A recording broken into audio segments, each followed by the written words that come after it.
A scented candle, a contrasting blanket, a droplet on a leaf in a field. Me. What do all these things have in common? They're simple, but beautiful. I don't necessarily think I'm beautiful. It's just one of those things, if I say it enough times, maybe it'll come true. Anyway, talking about simple and beautiful things. Today, I'm going to talk about Tsuro.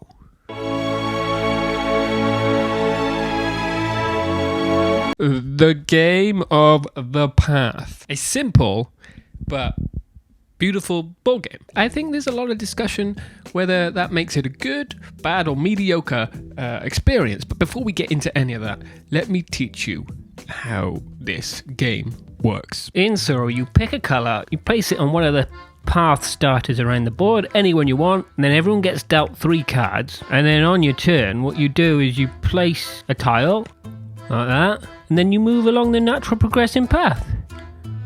And then you draw a tile. And that's how you play Tsuro.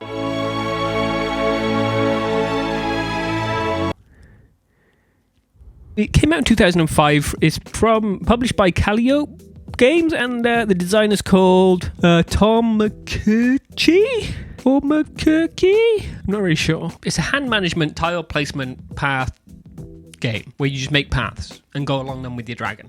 That's it, really. And the aim of the game is to stay on the board. If you end up going along a path that knocks you off the edge, you're out. If you end up running into anyone else, you're both out. And there is this dragon tile in the game which is just used if you run out of tiles to draw. You take this, and then when the next tile becomes available, you're the first person to get that available tile. And tiles become available when people get kicked out. Their remaining tiles go back into the pile. There are 8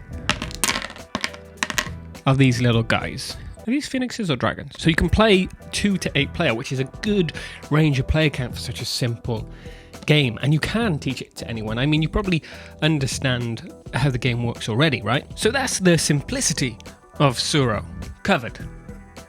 Let's talk about the beauty of it. Look at it. It's stunning. I love these little player tokens. The tiles are thick and good quality, and the art design is beautiful. The box is nice. Everything feels nice. The box comes with this kind of tracing paper covering the rules when you first open it, which just feels quality. And the rules themselves are just beautifully presented. This game's production is alluring, I think. You see it being played, you see it in front of you, and you want to have a go. So there is some strategy to the game. I would be lying if I said there wasn't. You probably want to stay clear of other players so you're in charge of your path and the fate of where you're going. Because if you do get to a point where the next tile placed by someone else affects your path, you do have to follow it. So you can essentially be knocked out by someone else placing a tile in front of you that they move across and then move you somewhere else as well. So you do want to be aware of where you're going and what you're placing to a certain extent, but there's not really a huge amount of depth and strategy to it because it's pretty simple. But before we get into my opinion on Tsuro, let's have a little discussion. Do you find this game appealing? From what you've seen, from its presentation and its simplicity of rules, is it something that you want to play, you want to have a go at, you maybe want to even buy? I want you to think about that question as we carry on.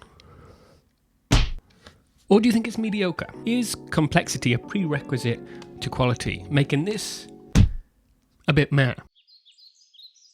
But this game has a secret charm to it. Let me tell you a little story.